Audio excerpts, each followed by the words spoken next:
Hello, everyone in podcast listening land. I'm Karen Devaney. And I'm Ann Varner. And we're sisters. Welcome to Sugar-Coated Murder, where we'll discuss... and probably inappropriately laugh about and comment on... Yep, one of our favorite subjects. Murder. Oh, and we love to bake. And why not combine our two favorite subjects? Baking and killers.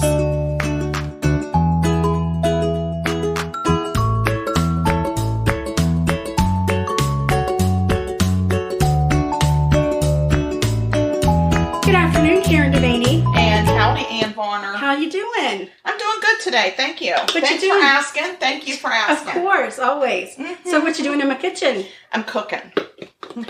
Okay. What are you cooking? I am cooking some, I'm going to tell you what they're called. They're yummy and delicious blueberry lemon pie bars. Yes. That's going to be so good. Yes. Because before we did our podcast, I cooked my sister some lunch. It was very good. I got a subscription to one of those. We'll send you all the things you need to do to cook your meal in the mail, and you put it together situation. Mm-hmm. So I made her some Italian crusted chicken breast with garlic butter couscous and Italian zucchini. Yes, and now we need a dessert. Now we need a dessert to cleanse our palate because that couscous was extremely garlicky. So we shall have no problems with the vampires today. That's right. So what is in your blueberry pie bar? Okay, so the first... blueberry lemon pie bar. Yes. The first thing that you do is you make a crust. And that is pretty much a basic crust. It's your butter, sugar, flour, and salt. And then you mix it up until it mixes really good. And then you press it into your pan. Right. I'm going to put parchment paper in my pan. Okay.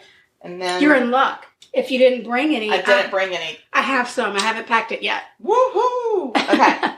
So then you make your filling, which is cream cheese, sugar, egg, sour cream, vanilla, lemon, and 3 cups of blueberries. Wow, that sounds delicious. It is very good. And then you make a crumble on top, which is butter, sugar, flour, and the zest of that lemon. Nice. I do have a lemon juice squeezer if you need that. Okay, that's nice to know. I haven't packed that either. That's very good to know. You're really lucking out in the kitchen right now. Well, except that you don't have a zester, so I'm going to kind of punt on that one. I gave you a serrated knife. I don't know what your problem is. I don't either. It is just me. I'm just picky like that. I don't know what to say. I guess the next Pampered Chef order, I need to order a zester. I don't even know if I have one. Oh, really? I might have an extra one because I think at one time I had multiples. That'd be nice. Mm-hmm.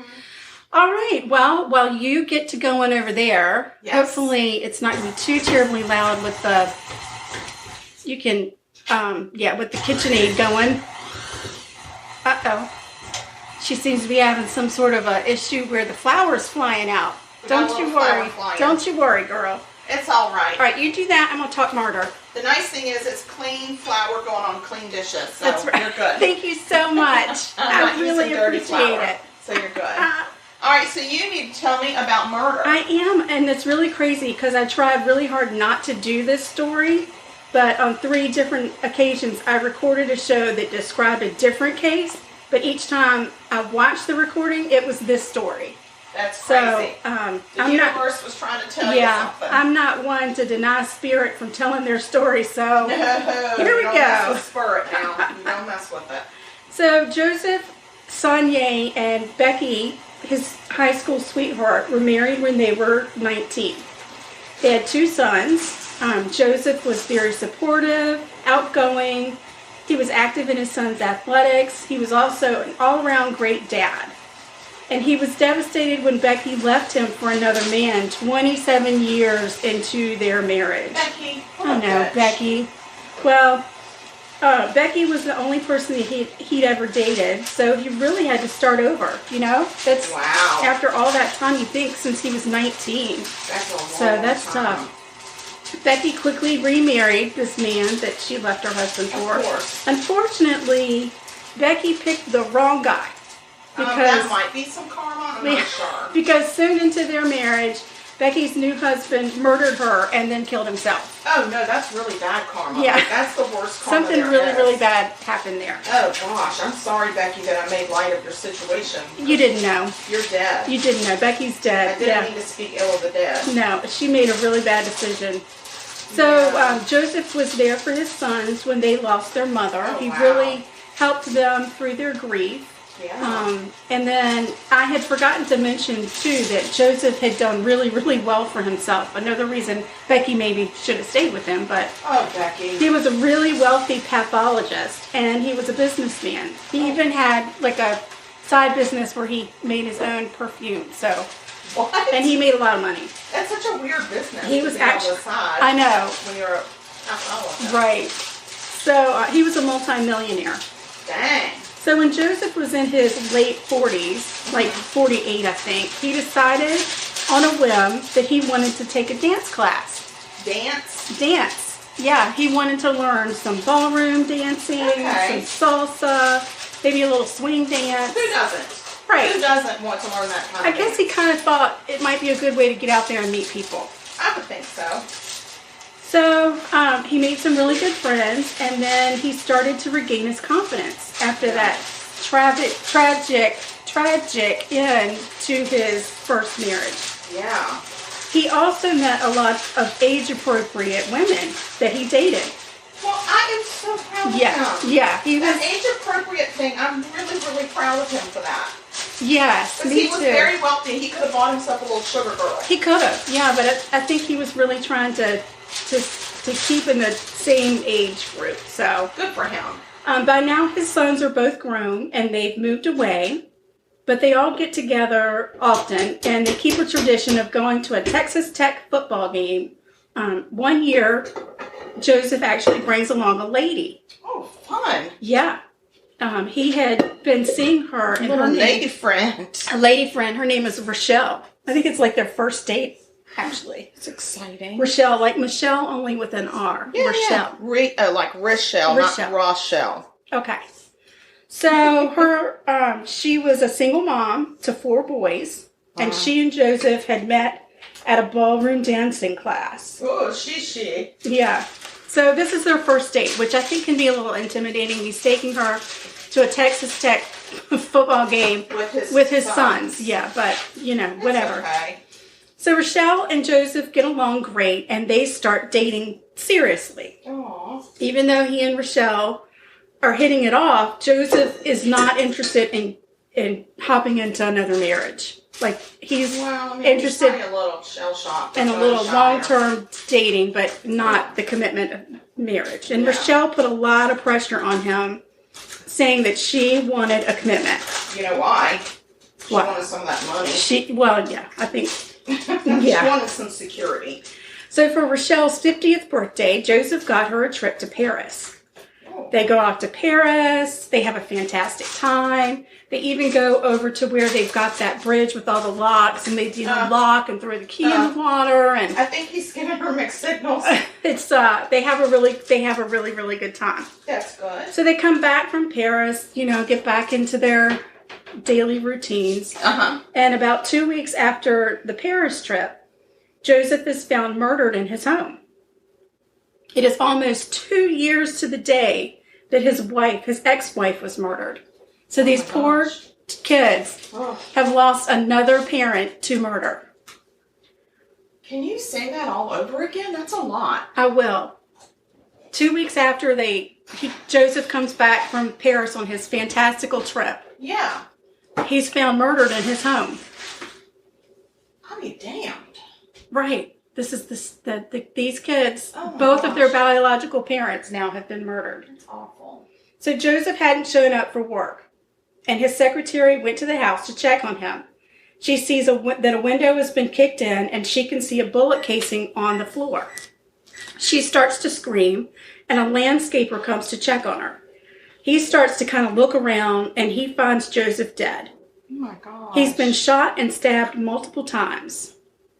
When the detectives arrive and start to look around, they know immediately that it wasn't a robbery because Joseph had expensive stuff. He had a lot of electronics and artwork. His and some cash in the house, and none of it has been disturbed. Like, there's an iPad and an iPhone, and they're just things that you would think of somebody that was robbing him would have taken. And nothing has been taken, nothing's been disturbed. The only way they can tell that there's even something has happened is that a window has been pushed in, and there's a chair that's overturned, a bullet casing, and blood on the floor. And then a murdered man. And a murdered person. Right. That's always like a clue. Right. So they are thinking, and they also find a Gatorade bottle near the casing that had obviously been used as a makeshift silencer. Oh, wow. Right. So now they're like, okay, this was a hit. They intentionally came in to specifically murder. But, I mean, who the heck would do that? Right. I know. Nobody... That's what they were thinking. Well, that's true. Who would do this to this man? Right. Like, dude. What is happening? What is happening? So, the crime scene is intentional. I can't imagine how the sons reacted when they got that phone call. I can't imagine either. It's just so sad. Joseph was a well-respected doctor. He was living his life to the fullest, and nobody can even fathom who on earth would possibly want him dead. Agreed. So the police pick up Rochelle and take her to the police station for questioning. She's very cooperative. She gives them all the information that they asked for.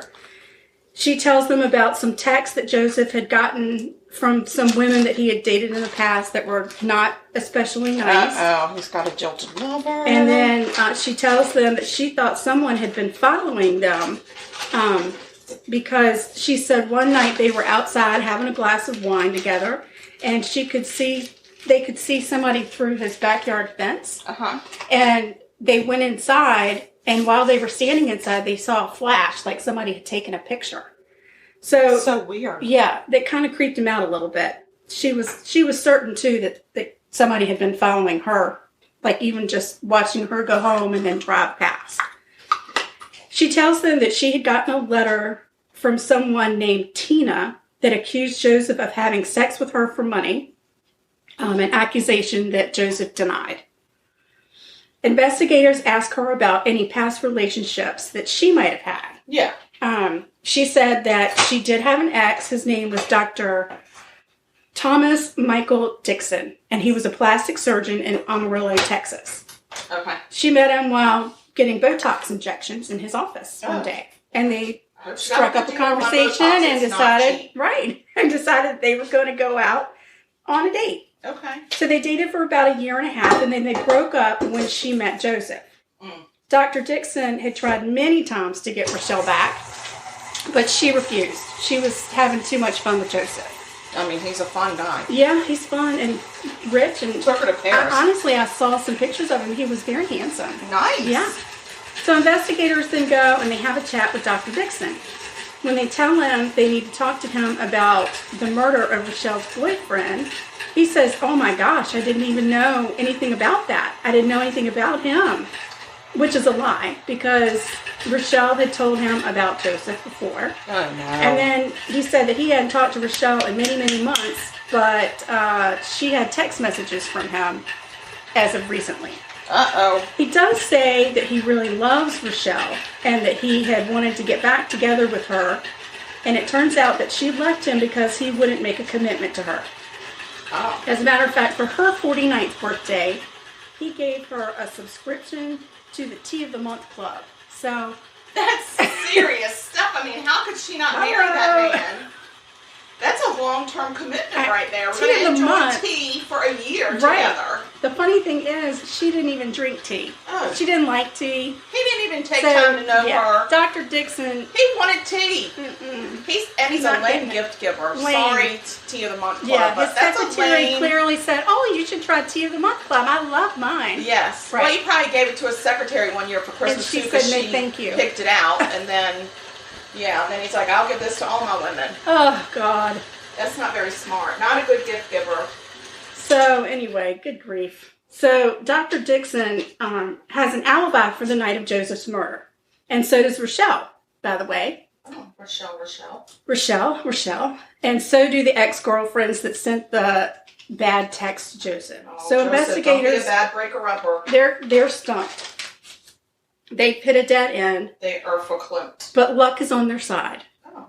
Because a tipster calls in. But luck isn't on. What's his name? Joseph. That's not on his side. No. But a tipster calls in and offers up another potential suspect. Okay. The tipster gives the name Dave Shepard. Not the Dave Shepard that we know, though. Because at first I was like, oh my God, what does this guy look like? Yeah. But no, we know a Dave Shepard, but it is not that one. But, not that one. Just saying. I know what you're thinking, because I was thinking the same thing. I mean, I'm just saying.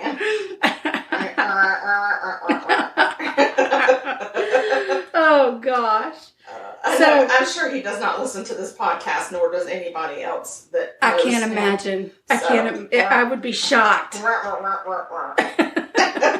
that's all I'm saying. So the tipster's name is Paul Reynolds, and he had been down in his luck, and his friend Dave Shepard let him stay on his couch until he could get back on his feet. Shepard starts telling him that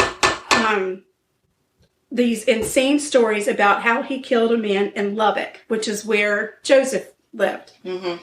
Paul doesn't believe him, but because he doesn't know for sure, he starts hitting the old Google. Starts Googling, murders. I wonder if a murder really happened, right. Or if this guy's just yanking a chain. Right, and he finds the story about Joseph, and he knows that he has to call the police.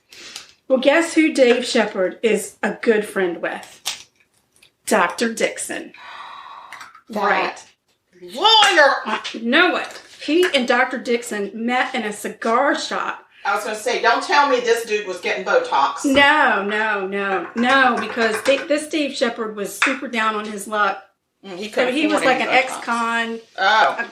Maybe he was trying to earn enough money. And he was not of good character, but for whatever reason. Dave Shepard wasn't? Dave Shepard, not of good character. Not a good character? Mm-hmm. Huh. Yeah. Okay. So, he and Dr. Dodson. No. Now you're starting rumors. I know. Dr. Dodson was our family dentist back when we were in high school. So. No, we don't. Sorry, it was Dr. Dixon. Gee whiz. They got to talking about their ex-wives or whatever, ex-girlfriends, and according to Shepard... All their exes that live in Texas? All their exes live in Texas. So according to Shepard's daughters, Dave had a man crush on old Dr. Dixon. He wanted to be just like him. He liked hanging out with them. Everything he talked about was Dave Shepard. It wasn't like a sexual attraction. No, it was just a man crush. It was a bromance. Yeah.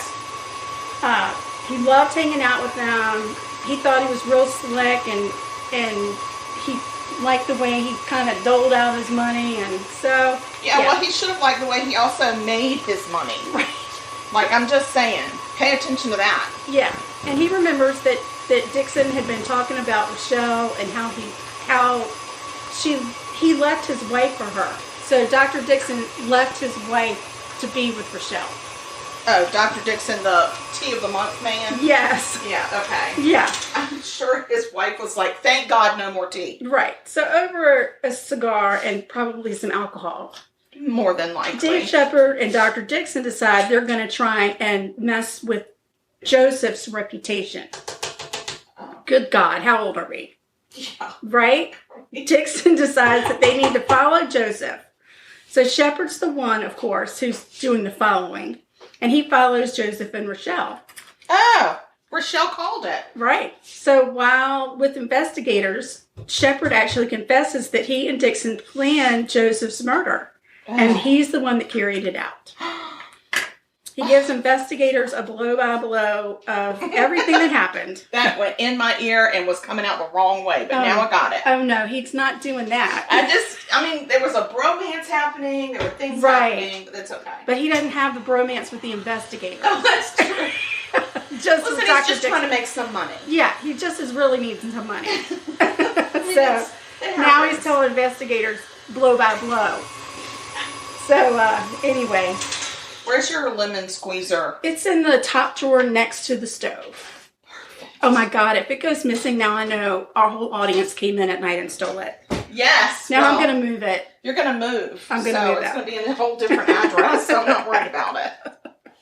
So he says that he pushed a window in at Joseph's house. Oh. And he unloaded his gun into Joseph, who had just gotten home from work. And he'd actually fixed himself a drink. I don't like it. But the bullets didn't kill Joseph because Joseph crawled to the door leading to the garage, which is where they found him. Oh my gosh. So, of course, Dave Shepard follows him to the garage. He's out of bullets, and he finishes the job by stabbing him 11 times. Oh my gosh. 11 Talk times. about overkill. Right. That's not nice. So investigators are like, all right, cool. We got you. We're picking up what you're laying down. We hear you. Am I doing this right? Is it going like that? Or is it going upside down? I think it goes in upside down. I think it does too, because it's about to spray me with shit. Which is kind of funny, because I think you're the one that taught me that. I know. Shut up. But I don't know for sure. No, it's right. Is it working? Yes. Oh my God, I love when things work. Oh, I love it. All right, so they offer up Dave Shepard a deal, like they do, you know. They say, if you testify against Dr. Dixon, then they won't give him the death penalty. He's like, I'll take it. But they say that he's going to get life. You're going to get life, but we're not going to kill you. Kill me. Sorry. I'd been like, I want the other one. I mean, honestly, I thought if you've confessed that you didn't get the death penalty, but I could be wrong about that. I must be wrong. I think that happens when there's a plea deal, and part of the deal is you have to confess. Right. But they don't always do that. Right. So. I don't know. So. He confessed on his own fruition. Nobody asked him to. It's very true. But anyway, so he's not going to get the death penalty. Okay. So Dave Shepard's hanging out in jail, and prosecutors are getting ready to go to trial. They talk to Dixon. They don't talk to Dixon. They arrest Dixon. Yeah. Dr. Dixon's getting arrested. I've got nothing to say to you except you're under arrest. Right. And they charge him. And they believe that Dixon is the one who convinced Shepard to murder Joseph. Well, of course. Why would Shepard wouldn't even know him. Right. So prosecutors describe Dixon as a very vengeful man, desperate to get Rochelle back. And I don't think this is going to work. Why? I don't think he's going to get Rochelle back. Well, not now. No. I think it's over. You think? I don't know. I mean, Rochelle and her men, for heaven's sake. Well, that's true. Anyway, so they tell the jury that the gun used in Joseph's murder was found in the pond behind Dr. Dixon's office. And that the gun was registered to Dixon's brother. Okay? So now they're like, okay, and this is like a big thing. Who's really behind the murder? Who's the mastermind? And they want to take Dr. Dixon down. Well, of course they do, because it's obvious that this dude acted because he got a bromance with him. And then they show some surveillance of Dr. Dixon and Dave Shepard hanging out, drinking beers the day after Joseph's murder. And then they show text messages showing conversations between Shepard and Dixon, planning the murder for months. Guess how Dr. Dixon paid Dave Shepard for the murder? With Botox. A box of Cuban cigars and 3 silver bars. Dude, if you kill this person, I got a box of Cubans and a few silver bars for you. I mean, and there are rich people that invest in silver. You take a box of Cuban cigars to murder somebody? If I was down on my luck, then you'd want cash money. Well, I wouldn't want the silver bars. I'd be like, dude, where do I take these? Like, am I going to melt them down for jewelry? You take them to a pawn shop, but they're stamped, for heaven's sake. I want cash money that cannot be traced. Thank you very much. I mean, of course, I would never. This is why you're the mastermind. Of course, I would never. But just saying, gosh. So, of course, Dixon's lawyer says, Dr. Dixon wasn't involved at all. he only wanted Dave Shepard to try and catch Joseph cheating on Rochelle. Which he wasn't, so instead he shot him. And he said the silver bars are from a business investment that we're doing together. Okay. Okay. I often invest with ex-cons. Yes. That's what I do. Yes. And they shay. And now Sean Connery says. They say that Dave Shepard had gone rogue and murdered Joseph to impress Dr. Dixon. That's what Dr. Dixon's attorneys are saying. Right. Defense. That's their big defense. So, they bring Dave Shepard So, if he went rogue on the romance, he went brogue. He went brogue. So, it's that time. You know, everybody's sitting on the edge of their seats. We're going to nail this guy to the cross. They bring Dave Shepard into the courtroom to testify. Uh-huh. And Joseph's sons are there. They're ready to hear this guy, you know, tell the story.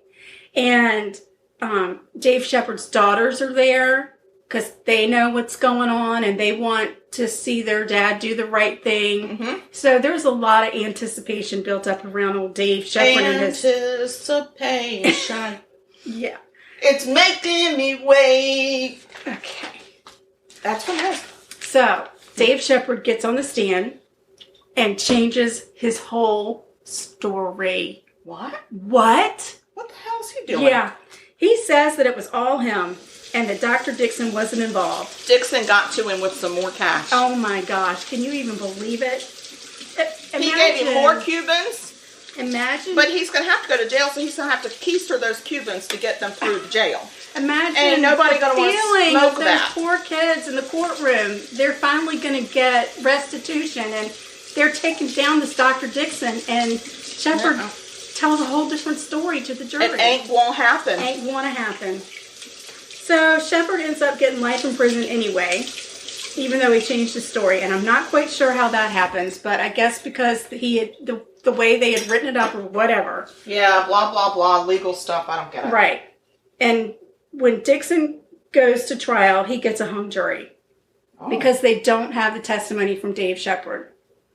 So he is a free man. No, he just is a free man. Wait a minute. No. But. No. But. No. But. Come on, let me do the but. Okay, do the but. A year after the mistrial, prosecutors take Dr. Dixon back to trial. Okay. And for this trial, one of Dave Shepard's daughters agrees to testify. Because she knows the story and she wants the truth to come out. I don't blame her.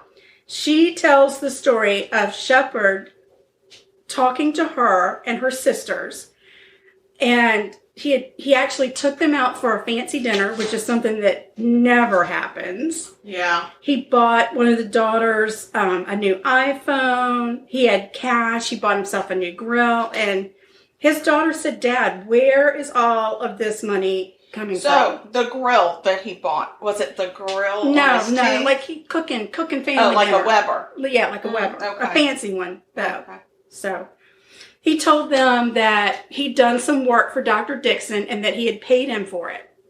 Well, he also said, "Don't ask me what I did for him." Oh, that would make me sick to my stomach. Right. All three of his daughters are then convinced that it was a down payment for killing Joseph. And because of Shepard's daughter's testimony, the jury convicts Dr. Dixon of 2 counts of capital murder. Kabam! 2 counts? I don't know how, but 2 counts. I guess they killed him twice. I don't know. 2 counts. Capital murder. I think that capital murder... Okay, so I think this is how they did it. You get capital murder for planning a murder. Okay. And then you get capital murder for carrying it out. And he didn't carry it out, but because everything about it was supplied by him. Right. And he knew about it and didn't stop it, then he is just as guilty as the guy that did it. Right. So there's your 2 murder charges. There you go. All right. So, yes, finally, closure for the family. But no. No. You gotta be kidding me. I know. This is Texas. The 2015, let me see if I get this right. Because Texas usually, kind of a state pretty quickly. Yeah. It's kind of confusing. But the 2015 conviction that sentenced Dixon to life in prison was overturned. Okay. So he got, even though it was capital murder, his conviction was life in prison. Okay? It was overturned by a court of appeals in 2018. Okay? The court ordered a new trial and released Dixon on a $2 million bond. What? That happened in January of 2018. Why did he get a new trial? They overturned the old conviction, and it had something to do with the way the prosecutors filed some paperwork. It was like a loophole situation. And then, so they ordered a new trial. He gets out on a $2 million bond in January of 2019. Okay. On January 15th, 2020, the Texas Court of Criminal Appeals ruled that Dixon's conviction stands, which overturns the previous decision in 2018. A Lubbock judge has revoked Dixon's bail. Sorry, I couldn't think of the word. And has issued a warrant for his arrest. That happened in April of 2020. And I have no other information. I couldn't think. There's no other article that says he's back in jail. I don't like it when you do it. I don't like it when you do it. Well, it's not me. It's the court. Okay, but I'm just saying. I didn't know. What's the phone number? Let's call them. Oh, that's a good idea. They'll probably even open. It's an afternoon. Yeah. And they're an hour behind us. Yeah, we could call and ask for the status. I'd like to have a status, please. A status on that. Please give me the status. See, that's what happened. I got this from something I watched on TV. And then I went and did some extra research on my own to get additional information. And that's when I discovered, but I was way too far into the story to say, oh, wait, no, I'm not going to do this. Yeah, because it doesn't happen. But the good news is that he is going to jail. That is very true. He's probably in jail, to be quite honest with you. But hopefully, and this is another freaking story of, a pathologist who, tell me what some things that a pathologist does. They test blood. Right. So during a pandemic, a pathologist would be a very good person to have around. He might even be able to figure out what the virus, something about the virus and something else. He could have. But something. Dave Shepard and being Dr. the selfish Dixon, a-hole that he is, all for some woman who he didn't even treat well in the first place. I mean, come on. Come the freaking hell on. And was he going to commit to her? Or was it going to be, okay, I understand you don't like tea of the month. I'll give you coffee of the month club. She wanted him to go away of the month club. Right. How's that? Try this on for size. Go away for the month, every month for a year. And I do feel bad for Rochelle because she's probably like, she got left empty-handed. I just wanted a commitment. We went to Paris. We did the locks. I thought we were on our way. I wanted a commitment. Yeah. And then those two kids of his. I know. First one murdered parent and then another murdered parent. I can't even imagine. I mean, I don't know what they're doing right now with their lives, but I have a feeling that they're like vigilante detectives that go through and rid the world of murderers. Well, they did an interview with one of them and he was talking about, I have experience with murder. When he found it out about his dad, he's like, I know how to scrub blood and brain matter out of the carpet. Oh my God. I did that with my mother. Is this clean? I'm just so devastated that now I have to go and do it for my father. Ugh. So that's horrible. It is terrible. Murder is not pretty. And it's not clean. It's not clean. It's not pretty. And it just affects so many people. So just stop it. Just stop it. We actually have plenty of murder stories to do. Go on for forever. Yeah, actually, we'll never run out. So we will don't not. Anybody feel like you need to add to? Yeah. So because we don't need it. Yeah. So I'm gonna pause it. Yeah. Let's take a pause. Let's see what's happening in your kitchen. Yeah. So before you pause, let me talk. Go ahead. No, we're not paused. Go ahead. So I'll tell you where I am. I've taken the crust out. Okay. It's a golden brown. It smells good. It's yummy. There's so much butter in this. There's actually 3 sticks of butter in this. Yes. Yeah, in this recipe. So Yum. I love it. And so that has to cool for a little bit. I have the filling mixed up and it's ready to go. Okay. So once that cools a little bit, I put the filling in, and before I put the filling in, I'm going to mix up the crumbly top because you put that on and then you bake it. Yeah. And here's the good news. We have the wonderful power of pause. So our audience doesn't have to wait. We're just going to pause it, get it all together, and then we're going to come back. Podcasting. Right. It's going to be magical. Maybe one day it will be the magic of video. Oh, what are you talking about? Stay tuned. What? We're going to do videos. I don't know if people are ready. Well, I know I'm not ready. I'm going to wear a mask. Yeah. Something's going to happen. Yeah. But anyway, we're going to go on pause. We'll see you in a minute. Hold on. And we're back. Yay, us. Whew, I tell you. So I'll tell you what I got done in the kitchen while we were on break. The crust had cooled. I put the filling in and I made up the crumbly topping. The crumbly topping is actually, when you mix it up, it's wet. Mm-hmm. It's like wet sand. Right. So you can't spread it. No, I wouldn't think. So I just take little pinches and I just try to evenly disperse it, and then I go back and disperse it in the spaces, and I just keep kind of working it and doing that to try to get an even cover on it. Yeah. But I just didn't want people to think that they were supposed to spread it. Understood. Because that would be a disaster. Yeah. So don't do that. Don't spread. Do not spread. So that's in the oven for 40 minutes. All right. And when it comes out, it's supposed to cool and then go in the refrigerator and chill for 2 hours. But listen, that's not going to happen. We got all day. Why not? A 3-hour podcast. That is not what's going to happen here. We'll probably are going to taste them warm.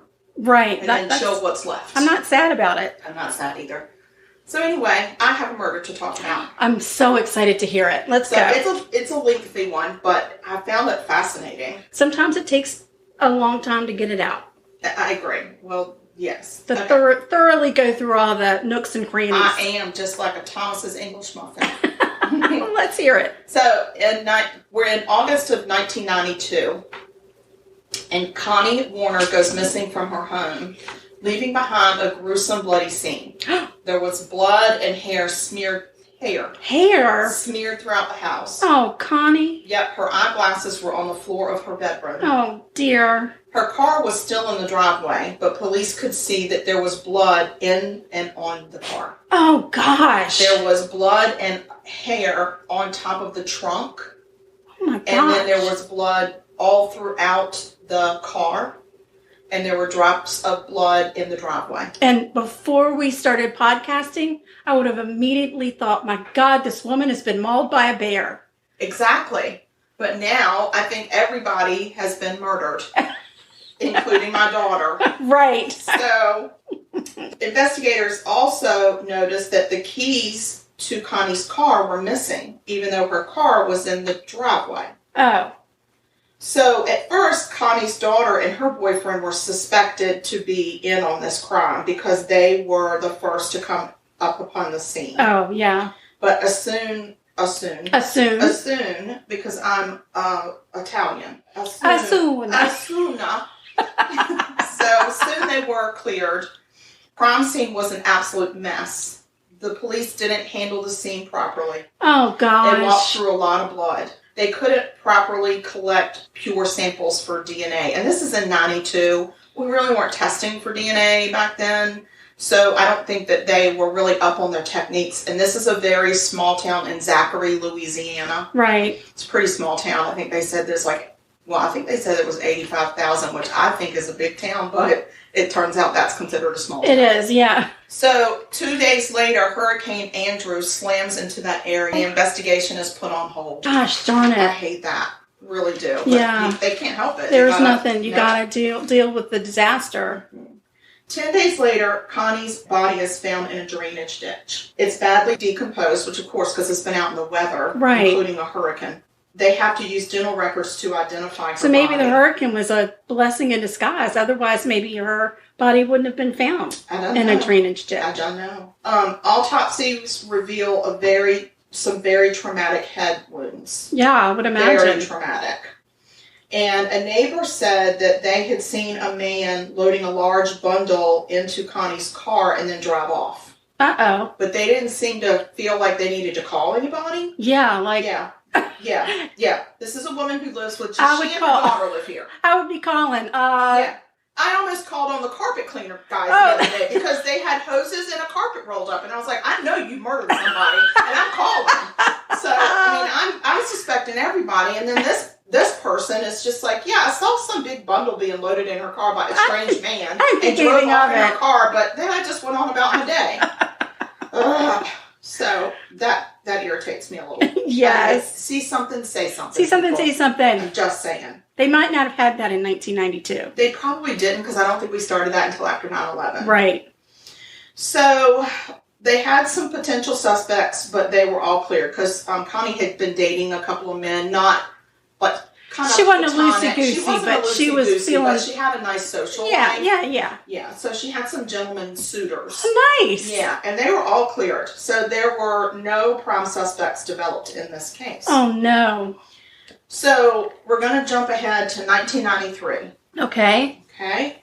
There's a teenage couple sitting in a parked car in a graveyard. Damn it. And I hate it when they do that, people. God, it's the guy with the hook again. I'm telling you. They were drinking and teenaging. Oh, yeah. They were teenaging. Oh, Lord. And they thought they were alone. Of course. You always think you're alone. But you're never alone. You're never alone. No. And I can remember one time me and this boy were going to try to park down at the end of our road around the corner where it was all woods next to the railroad tracks. Right. I was so scared. I couldn't get into what we were trying to teenage. Oh, no. I was like, I got to go. I'm scared. Yeah. And that was right around the corner from our house. Yeah. So see, I wasn't that way. I would have been like, oh yeah, we're good. No, I kept thinking I heard gravel crunching, like where the railroad tracks had all that gravel. Yeah. And I was just like, what's that? And that was a path. My head was on a swivel. That was like a path that led to one of the mansions there. Yes, it did. And I was just unnerved. And I was like, no, can't do it. I can't. I was such a scaredy cat. Yeah. I didn't have that fear. Needless to say, that guy didn't date me for very long. Right. Anyway, out of nowhere, jumps a man into their car because they didn't have their doors locked. Come on, people. They didn't even lock their doors? They didn't. They were just doing their teenage thing. They were teenaging it and didn't think. They probably didn't have automatic locks. I'm sure. Not in 92. I don't think so. Yeah. Mm-mm. So this dude starts wielding a machete and attacking them. What? So he's in the car with them and like chopping at them. Oh my gosh. I know. So it really is like the guy with the hook. Except he's got a machete. A machete. A machete.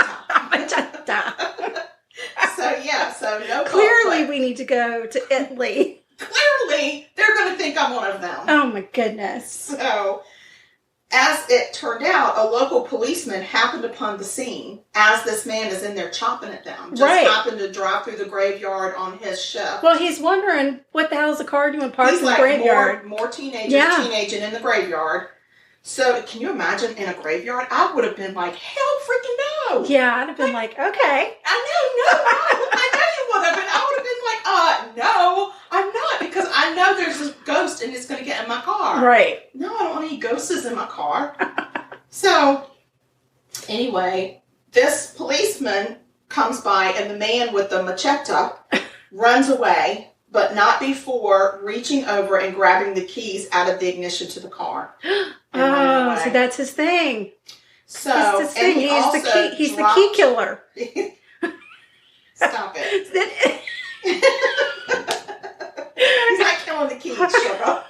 He's not chopping the keys with a machete. I understand, but what are you going to call him? I don't know. It's his thing. He takes the keys. He's the key mouth. He dropped his machete as he fled. Oh no, that's bad. Yes. But because the police officer was having to tend to these two severely wounded teenagers. Right. He wasn't focused on the machete. He wasn't focused on that. And the machete laid out in the rain for a couple of days before they found it. There were no fingerprints. There was nothing that they could get off of it. So anyway. Clearly we need a medium. Yes. To identify that. The teenage girl that was in the car, they both survived. Oh, good. The teenage girl, Michelle, not Rochelle, because that was your girl. Mine's That's right. Michelle. Right. Michelle. My belle. She had gotten a good look at the attacker. She had actually looked him square in the eyes and was able to describe exactly how he was dressed. Oh. And he was actually dressed very neatly. She said his he shirt was snazzy. He was very snazzy. He had a plaid shirt and khaki pants, and his shirt was tucked in, and he had a belt on. He was nicely dressed. Not what you would think that you would just wield a machete. Right. I expect this person to be cloaked. Right. Yeah, but he wasn't. Wow. So anyway, the investigation drug on, and no one was connected to the attack because of the lack of evidence. That's terrible. And they actually did not connect that attack to the Connie Warner attack. No, because I'm the only one that's connecting the keys right now. Hello, the key killer. Shut yourself up. Shut your mouth. Okay. So, all right. Just tell me at the end, did they call him the key killer? Yes. Oh my God! Now you've ruined my story. Oh my God! It's been nice knowing everybody. I'm going to go find a different podcast to do. I love it. Talk about gardening or something. Oh my goodness. Ooh, Trout, he's all excited. So, anywho. So, 1998 comes around. So, this is 6 years later. 6 years, yeah. Yeah, 6 years later. And about a block from Connie's house, where Connie had gone missing, right, there's a little 3-year-old boy wandering around alone. Well, why? Well, I'm going to tell you. I'm not sure why you're trying to rush my story. Oh, I mean, I'm mad because there's a 3-year-old roaming around. So police were called to do a welfare check on his mom, who was a single mom. Oh, God. And the police were met at the house with a horrific scene. Oh, no. Blood spatter everywhere. Bloody drag marks through the hall. Why did you pick this one? I'm just telling you. Ah. The bedroom was a nightmare. There was so much blood. And her contacts were found in a pool of blood, which made them suspect that he had stomped her head so hard that it had blown her contacts out of her eyes. Oh, my gosh. That is really, really violent. That's terrible, because I'm thinking, what kind of killer takes the time to take your contacts out for you? Mm-mm. Oh, my gosh, it's terrible. Yeah, they think that she had been stomped and the pressure of the blow had blown her contacts right out of her eyes. Jiminy There were clumps of hair everywhere. Oh, my gosh. Isn't that horrible? The victim's name was Randy McBrewer, and she was nowhere to be found. No, I'm sure. So her car was in the driveway. Really? There was blood and hair samples. There were blood and hair samples collected at the scene, and the police could not find her car keys. No, because it's the killer? The key killer. You're making me mad. No, you're making me mad. Well, he's making me mad. Yeah. Okay, so now we're going to go to 2001. All right. All right, so we were in... We were in 92, now we're in 2001. Well, we started in 92, we went to 93, we were in 98 with the last one, and now 2001, so 3 years later, in Baton Rouge, okay? All right. So Zachary is outside of Baton Rouge, and Baton Rouge is like a big city, and so there's a big surrounding area. Okay. Okay, September of 2001, a co-worker of Gina Wilson Green's began to worry when Gina did not show up for work. So he decided to go check on Gina. When he got there, the door was unlocked. He pushed it open, started checking around the house, wandered back to the bedroom, saw Gina on the bed. Her arm was dangling off the side of the bed, and he immediately called police. Okay. There was no forced entry. Okay. Okay. So, again, a gruesome scene. Gina looked like she had been strangled, and there had been definitely a struggle. She had struggled and fought. There were some items missing from her home, including the keys to her BMW. Right. Again, no forced entry. Keys are gone. So, police were able to obtain a good DNA sample from her. Okay. Okay, because she had been raped. And it came back to an unknown male. And since they were not at the time connected to the Zachary police, right, there was no statewide database at the time. Right. Oh, none of this stuff was being connected. Nothing was being connected. And so this was an unknown male. They had the DNA. They knew it was a man, but they didn't know anything else about it. Oh, no. He didn't come, there was no DNA on file for him. And so this case went unsolved. Wow. So they don't even know they got a serial killer. No. They don't. So, January of 2002. This lady's name is Geraldine or Geraldine. Okay. I like Geraldine. I think that sounds better. So, R.I.P. Geraldine. I hope this is your name. Her last name is DeSoto. She's discovered by her husband, Darren, when he got home from work. This is in Addis, Louisiana, which is kind of on the outskirts again of Baton Rouge. So it's across the Mississippi River from Baton Rouge. Okay. But it's still in Louisiana. I hear you. Okay. She had been stabbed so many times that she had almost been beheaded. Oh, no. It was a gruesome Holy cow. scene. And again, no forced entry. So for a long time, her husband was the prime suspect because he found her. Right. Until they were able to retrieve the DNA, and then the DNA sample showed that it was an unknown male, not him. So, an unknown male had been present at the scene. I think I know who did it. Just kidding. Go ahead. It's the machete. The machete keeps doing it. It's a traveling machete. So the cops noted that at the scene that Garland's portable telephone had been taken from the scene. Oh. Yeah. So it was like a portable phone that you walked around the house with. Right. I understand. Okay. Yeah. Yeah. So, I mean, those are a thing of the past, but that was missing from the scene. She was a 21-year-old graduate student from at LSU, and she had been raped and stabbed to death, and very gruesome. Although the DNA evidence came back to a male, it was not her husband. They could not find the match for the DNA. It was inconclusive. Eventually they were able to get a good sample from under her fingernail scrapings. All right. Yeah, so they did get a really good sample, and they had it on file. So then in late May of 2002, so this was January 2002? Right. May of 2002. Charlotte Murray Pace, her friends called her Murray, in Baton Rouge. They called her Murray? They called her Murray. That was her middle name. Not Mary. Her middle name was Murray. Murray. Oh, okay. Would you like for me to say Murray? No, I really thought that you said Mary first. Mm-mm. No, it's Murray. Which I was confused because... Charlotte Murray Pace. Okay. Murray. Right. Okay. It's like if we called you by your middle name. Right. Okay. So, she's in Baton Rouge. Her roommate walks in to discover a horrific, bloody scene. Charlotte has been stabbed more than 83 times with a flathead screwdriver. Oh my gosh, 83? 83. She had put up a huge fight against her attacker, and she had also been raped. Oh my God. She also was a recent graduate of LSU. Oh no. She was actually the youngest person to ever receive an MBA at LSU. Oh gosh. She's a very smart girl. So the DNA was collected at the scene, but there was no match in the system in Baton Rouge. Okay, because we're not connected still. God, when are we getting connected? Well, her keys were reported missing from the scene. Well, of course. Yes. So they were able wait, the one before her... They were able to link the DNA from that scene to the DNA at Gina's scene. And Gina, they took the portable phone, right? Yes. But did they take her keys? Maybe she didn't have any. They didn't say anything about taking the keys. Right, just the portable phone. Okay. Yeah. So... But they were able to see that DNA from that scene matched to Gina's. So now they at least have 2 crime scenes that are connected. Right. 2.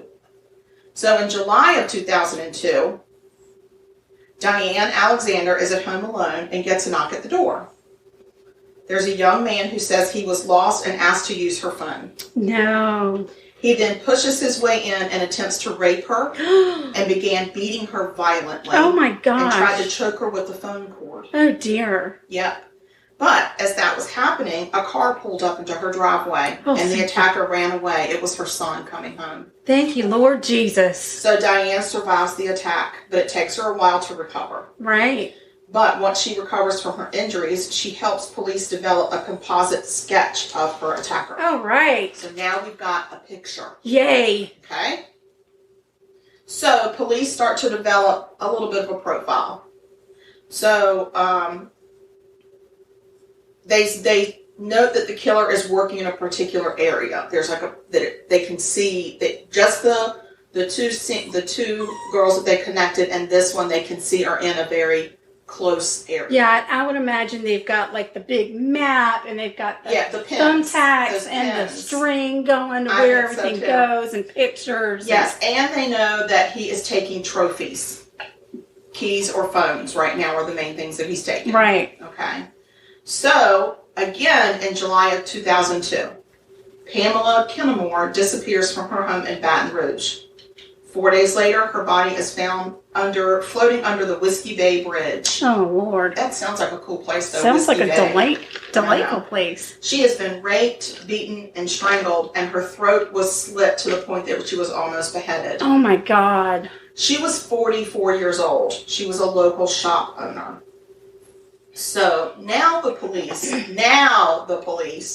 because she was a shop owner in Baton Rouge. So now the Baton Rouge people know of 4 murders that they are saying we can connect these 4 murders. My gosh. So they start reaching out around the state. They start calling police precincts across the state to say, do you have any similar murders? Because, so they're really doing the telephone. They're doing telephone. They're not doing a computer database here. Right. It's just reaching out to people through mob bill. Good old-fashioned due diligence. That's right. So they find connections to at least 4 other murders. Oh, my God. So now we've got 8 connections. Yes. Because of the keys. Right. Because of the keys and the really, really bloody crime scenes. Right. The crime scenes are so violent and bloody, and there's clumps of hair, and it's just awful. Yeah.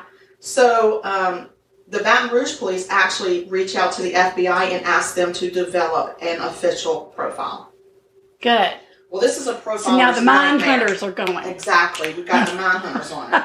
So this is a profiler's nightmare. Yeah. Because a killer that takes trophies, it's a trait of being very organized and methodical. Thank you. You're welcome. Methodological. But his crime scenes show a lack of control, that he loses control and he has rage, which does not, that's my computer telling me I have updates that it cannot install, which it never can. Right. So, how rude of the computer to want to install updates during our podcast. During a very important murder scene. I mean, we're like in the mine hunter set right now figuring this stuff out. Distracting me. My gosh, fired. No, we have to have this laptop. Agreed. So anyway, the crime scene shows that he's got rage, he loses control, and it's overkill on his victims. Right. So that is an unorganized trait. Right. So he doesn't fit into any particular category for them to actually get a clear profile of this. How about schizophrenic? That could be it. They can't pin down a profile to say this is the person, this is the kind of person you're looking for. So at this point, the people of Baton Rouge are terrified. Oh my God, the women especially. Yes, they're panicked. Guns and ammo start flying off the shelves. Yeah.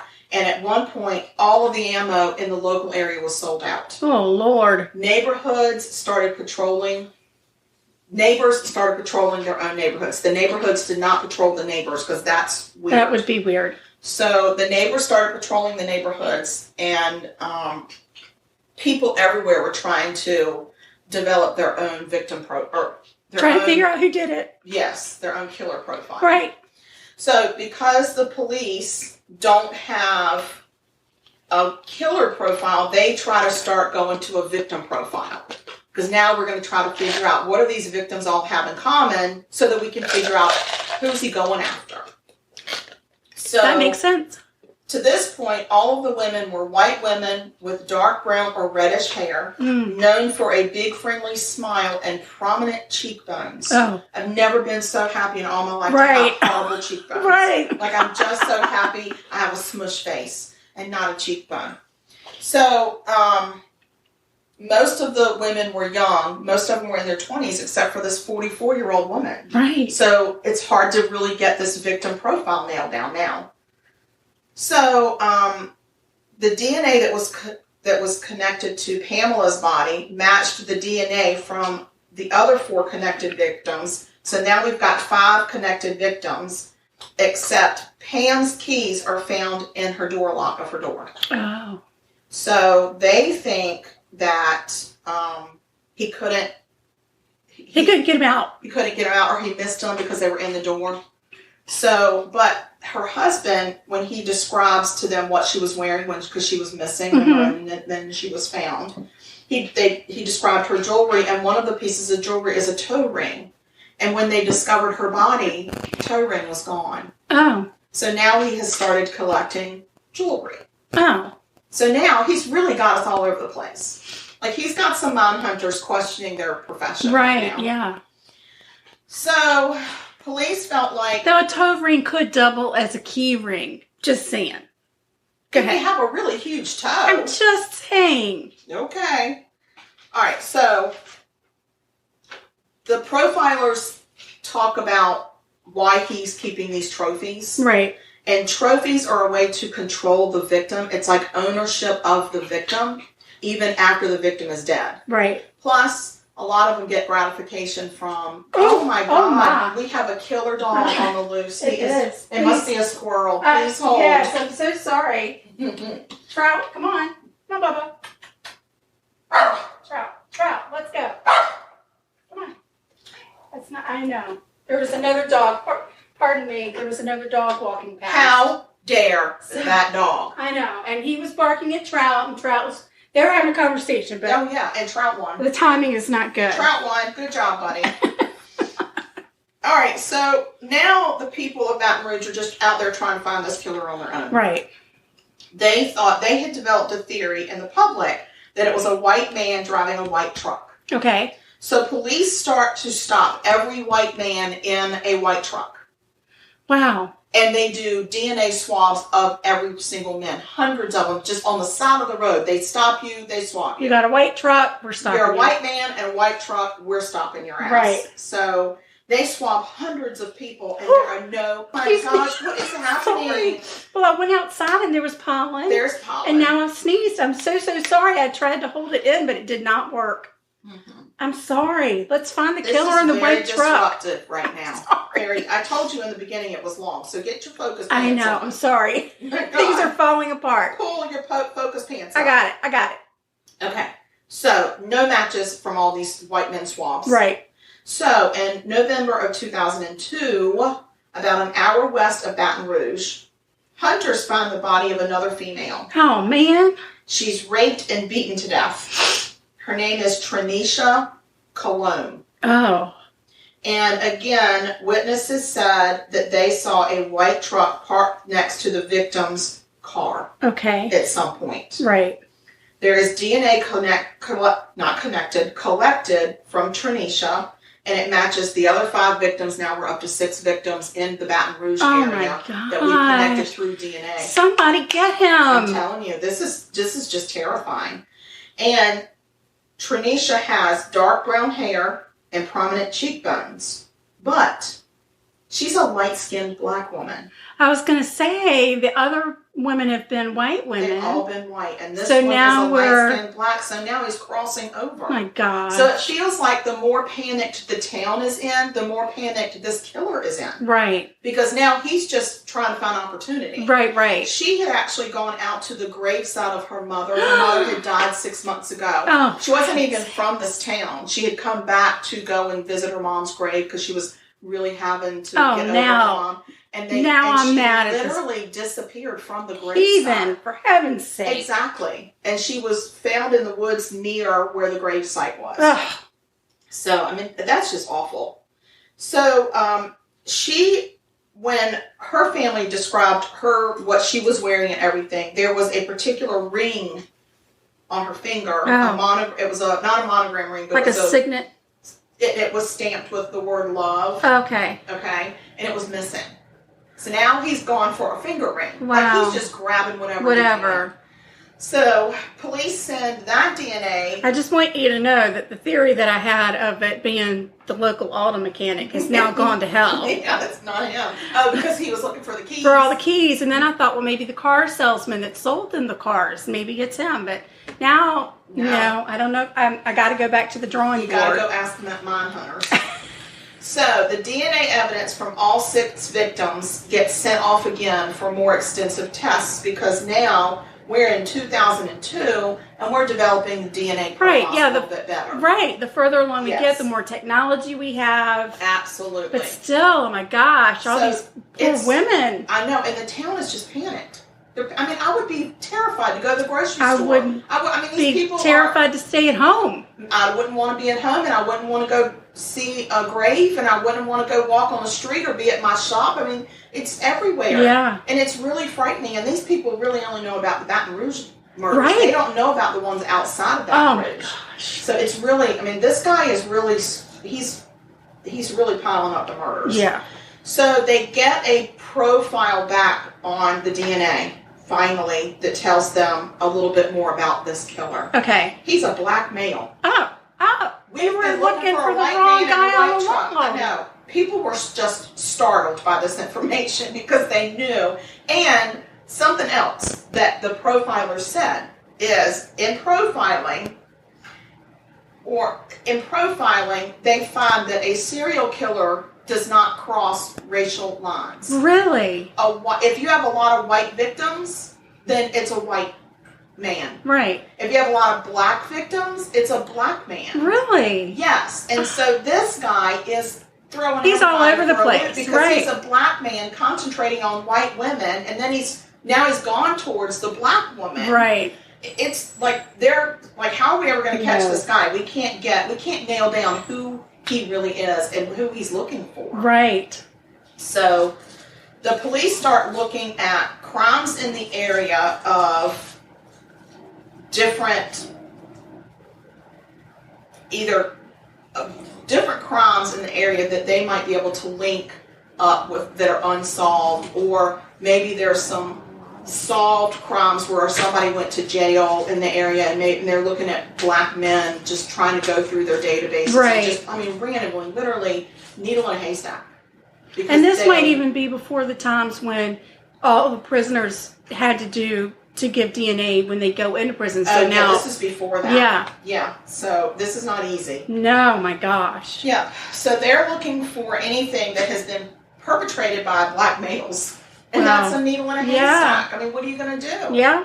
So in March of 2003, the body of another young female is found under the Whiskey Bay Bridge. She was 26 years old. She has been raped, beaten, and strangled. She has long, curly brown hair, prominent cheekbones. Right. What the hell is it with these cheekbones? It has to be, if it's a male, I'm just saying, it has to be a connection back to maybe his mother or somebody. It has to be. I don't know. This young lady's name is Carrie Lynn Yoder. So, police are still coming through old case files, maybe of violent crimes, even if maybe there was a killer that was in jail for a little bit, then got out of jail, or they're just trying to figure out anything. And as they're doing that, they come across this case of the cemetery machete attack. Oh, right, the machete. Back in 93. Right. So they contact Michelle Chapman, who was the girl that survived. And they also go through the notes from the Zachary Police Department, and there were a couple people who had given up a name to say, go and look at this person. This might be this person. And it looks like they didn't follow up on that. Oh, for heaven's sake. Yes. You have got to be kidding me. No, I'm not. You have to be. I'm not. Stop it. I'm not. You're making up stories now. I'm not. Oh, my gosh. So this name that comes up is Derek Todd Lee. So then they start looking through, does he have a criminal history? Well, it turns out he does. Of course he does. So in 1997, he had been arrested for being a peeping Tom. And so then they start going, okay, 97 is a starting point. Did he do anything before then? Well, yes. In 92, he was arrested for illegal entry into a person's home, which is... Yeah, breaking and entering. Yeah. Right. 93, arrested when he and an accomplice broke into a 73-year-old man's house and beat him with a stick and robbed him. Oh, my gosh. 93, he went to jail for a year for burglary. Got out. 95, arrested for peeping Tom again and for resisting arrest. 97, I already said, we arrested him for being a peeping Tom. All in the same area? A peeping A Tom. peepee Tom. Peeping Tom. A peepee Tom. Is Yes. this all in the same area? Yes. Oh, so we don't have the 3 strikes and you're out Nope, rule we now don't have either. that. Oh my gosh. In 99, he was arrested for being caught inside a woman's home uninvited. Yeah. He was also arrested for stalking another woman. So, and in 99, he was given a suspended sentence. What? On another peeping Tom incident. Like, how many times is this guy going to get arrested for Right. this? And why don't we understand that a peeping Tom, we're just starting. That is a serial killer or a serial rapist just ground level rapist. Yeah, right that's there. where we are. And we're going to start building up from this behavior. So in January of 2000, he was accused of attempted first-degree murder. He got into an argument with his girlfriend or mistress at a bar, and he kicked her, beat her, and stomped her at the bar. Gosh. And then he tried to run over the police in the car he was fleeing in. So, he was accused of that. Right. Which is very similar to some of the crimes that we are looking at. He didn't go to jail for it. Oh my gosh. In September of 2001, he is arrested for domestic battery against his wife. Like, does he know the chief of police? Is it his dad or his uncle? Or how is he getting off? It's horrible. So, when he gets arrested, so they bring him in. They decide to have Michelle Chapman come in to see if she can identify Lee as the person that attacked her in 1993. Right. So, they bring him in for a lineup. And she is 100% positive it was him. Really? 100%. But because of the statute of limitations having run out on her case, oh my God, they could not keep him or arrest him for that. Wow. But it did give them probable cause to go and search his house, where they find nothing. They find nothing. Wow. So, there's an attorney general... the Attorney General's office of Louisiana gets involved in this. Okay? Well, it's about time. Yeah. And they have some analysts, which those people run the world, by the way. Yeah. Just saying. Analysts run the world. So they put together a timeline of Derek Todd Lee's jail times, and then they lay the times of the murders against it. Right. And they can see the connection of him going to jail, there's no murder. He gets out of jail within a certain period of time, there's a murder. Wow. And he murders and he murders and he murders, and then he goes to jail. And then no murders. And then he comes back and he murders. So they're able to actually lay it out and map it out. So at what point are they going to get this guy's DNA? Well, that gives them probable cause to go convince a judge to issue a warrant for Lee's DNA. Thank the Lord. So they finally go to the house. Lee is there, and he gives his DNA because he has to. And the DNA checks out against all the Baton Rouge cases. So now they know Derek Todd Lee. What? I need a drink. Is their guy. Wow. Oh, look, our beeper went off. Oh, look at Not our beeper, but our timer. I'll get it. You keep telling your story. Oh, thank you. So they start doing some research on Derek Todd Lee. He grew up with a 17-year-old mom. She was 17 when she had him. Bless her heart. And his father was severely mentally ill and quite violent. Oh, no. His father ends up going to prison for attempted murder, and the mom remarries. The stepfather is very heavy-handed at discipline. Oh, no. Yeah.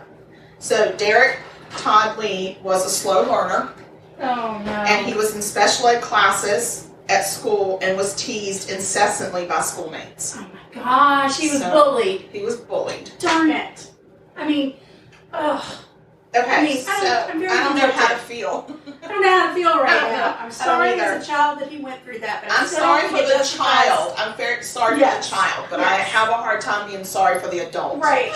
So, Derek Todd Lee started acting out at an early age, and even the police officers know him because of his acting out and the things he gets caught doing, including torturing animals. Ouch. Sorry. You okay? Sorry. Yeah, I'm okay. Okay.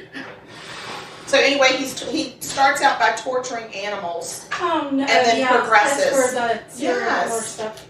And it perpetuates into peeping Tom, stalking, breaking and entering. Sure. But they never connected this guy. So the crime lab is able to connect the Derek Todd Lee DNA to all of the Baton Rouge murders and eventually the other ones from the surrounding area. Wow. So they go to get Lee at his home. The stepfather says he's been gone for about 2 or 3 weeks. He left the same day that you came and took his DNA. Of course he did. So now the race is on. Where is he? And can we get him off the streets before he murders? Not that slow of a learner. No. Well, he's a fast mover, slow learner. Big difference. So now they're trying to get him off the street before he strikes again. And they don't know where he is. No. So they finally find him outside of a tire store in Atlanta. Oh, what's he doing at a tire store? I guess serial killers need tires too, I girl. guess so. And maybe he was trying to steal a key. Maybe. So, and they find his wife and children hiding out in Chicago. Oh, were they scared of him? Yes. Police, they wanted to talk to his wife about his behaviors because she had been married to him for a long time. Yeah. But when she talked to them, she was in complete denial of what he had been doing and was terrified of him. Oh my gosh. Yes. So at one point in their marriage, she was so afraid of him, he moved a mistress in with them into the home with their children and her, and she was so scared she was too scared to leave. Oh she was my too scared gosh. to tell her he couldn't do it. So, like, these people have been living under his reign for all of these years and probably suspected a lot of things that were going on. But couldn't do anything, right? And they didn't want to know. No. So, in August of 2004, Mr. Derek Todd Lee goes on trial for the murder of Garland DeSoto. But the DA decides to only charge him for second-degree murder because DeSoto had not been raped. So he felt like it would be easier for him to get a jury to return second degree. Really? I know. So I think there's a plan. So anyway, There damn better be a plan because that just irritates me. It irritates me too. Yes, because that woman was brutalized. I don't care if she was raped or not. She was brutalized. Right. So he is found guilty and given life with no parole. Good. Okay. So at the trial, DeSoto's husband describes the crime scene that he walked in on when he found her. And it took the jury less than 2 hours to convict him. Good. So he gets life with no parole. And that is in August of 2004. They turn around the next month, September 2004, and put him on trial again. This time it's for the rape and murder of Charlotte Murray Pace. They called her Murray, right? Not Mary. And now, I knew they called her Murray. I thought you said Mary, and then you said they called her Murray. But we got it straightened out, so let it go. Okay. So Pace's roommate testified at that trial about the horrific scene that she walked into the day that she found. Again, life changed forever. She will never be the same. No. And a crime analyst told jurors that the chances of anybody but Derek Todd Lee, did it were 1 in 3.6 quadrillion. Wow. So it was him. It was him, yeah. She also testified that and to me, that says beyond the shadow of a doubt right there, right? Yes. So she also testified that when she did his DNA for this case, she said it was he has very unique DNA. Oh. She didn't say what the uniqueness was, but she said it was unique enough that she had recognized it and had seen it in 5 other cases that she had tested evidence for. Interesting. Yes. So, also, remember Diane Alexander who survived? Yes. Because her son came home? Yes. She came and she also testified and pointed out in the courtroom that she identified asshole him. over there is the guy that did it. Oh my, that was very brave. Yeah, very brave. That takes a lot of kahunas. I don't know. That's a really brave one. I'd be under the bench saying, it's that guy over there. I know. Over there. So it took the jury less than 80 minutes to return a guilty verdict on this asshole. The defense rested without ever calling one witness. Oh. How crazy is that? We're good. Yes. We're good. Yes. As a matter of fact, Lee's son testified for the prosecution in that trial. Good. Yes, he testified because there was a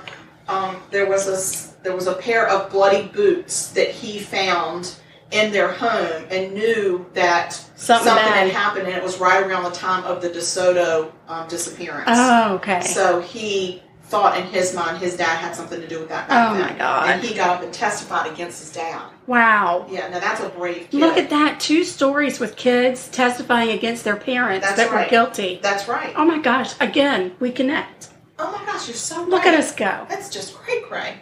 So, anyway, as I said, the defense rested without calling any witnesses. Oh, my gosh. It's funny. Yeah, so it took 93 minutes to sentence Lee to death by lethal injection. Yay! Yes, finally. Investigators actually believe he is tied to at least 17 murders of women in the Baton Rouge area over a 19-year span that started around 1984. Whoa! Isn't that crazy? That's insane. And even though they didn't have DNA evidence for Connie Wagner in 1992, she was the first woman that I talked about. Right. They believe because of the MO of the crime scene and the keys going and all that stuff that they said he definitely killed her. Right. There's no question. Wow. But he probably killed people before her. Yeah. Yeah. Oh my gosh.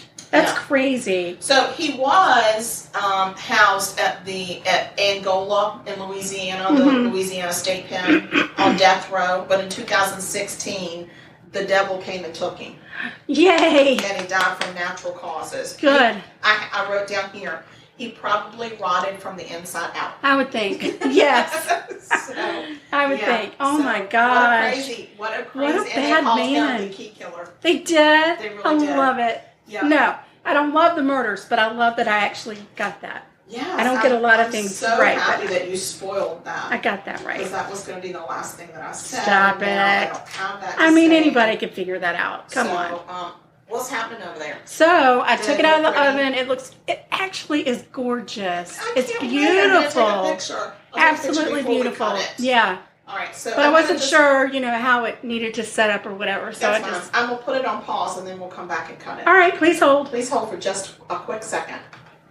We're back. We are back. Yes, I have been able to shovel out some of this because it needs to chill, so it's still kind of Oh my gosh. It smells so good. It's very kind of cheesecakey almost. Mm-hmm. So, hot though. Mm-hmm. Very hot. Mm-hmm. Well, delicious. This is a hit. I hope you all will get the recipe from me because it's a great summertime little treat. Mm-hmm. I will probably serve this with a dollop of some Cool Whip or a little bit of whipped cream on it. Oh, yeah, and I've got that. Or ice cream. Yeah. So. Fantastic. These are delicious, Sugar. Good job. Thank you so much. Well This done. has been a fun day recording. We hope everybody out there is well and safe. Yes. And that you all stay well and safe. Yes. And that you continue to listen. And let me just say something real quick. If anybody has a relative or a really good friend in Vermont or Arkansas, could you please have them listen to us? Those are the only 2 states in this country that we don't have listeners, and it's really, really sticking them across. Yeah, that's not nice. It's not nice. I feel like they're dissing us for some reason, and right. I don't know what I ever did to what them. did we ever do to you, Vermont? Or Arkansas. Right. We've even done murders from Arkansas. And I love Vermont maple candy. And we've been to Vermont. We have lived in Vermont. We've got pictures. I think I had my first kiss in Vermont. You did. Your hair was like Farrah Fawcett. And I will tell you that the guy's name was Robbie Gorton. And your whole entire family waited for you to get his first freaking kiss. It was like a whole thing. We couldn't even leave the campground to go on our travels until I got my first kiss. And it was raining, and it was very romantic. Oh, my God. Please. And I looked like Farrah Fawcett and had cut-off jean shorts. Yep. And I'm sure a halter top. Oh, my God. So, anyway... everybody out there stay safe and stay well. And wash your hands. Wash your hands. Wear a face mask if that's what you're being asked to do. Just don't think of it as losing your freedom. Think of it as just a really good common courtesy. Yeah. That's all. And we don't shake hands anymore. So your common courtesy is to wear a damn mask. Right. It's a good thing to do. It's not that hard. It's really not. It doesn't. And actually for women, it's awesome because you don't have to put makeup on except for your eyes. No. Saves a lot of time. Yeah, time and I mean, lipstick can be very expensive. It can be. And now there's no need for it. No. I really think that you should just wear a mask. But we love all y'all. Thank you so much for listening. We do. Thank you. Please email us at murder.sugarcoated @gmail.com. And find us on the Instagram, because I'm still trying to grow that presence. And so just show us a little bit of love on the Insta. And if you're not on the Insta, this is a good reason to get on the Insta. Yeah. And also, we've got our Facebook page, our Facebook fan page. So there is no excuse to not be able to find us. We're on every listening platform out there that you can be on.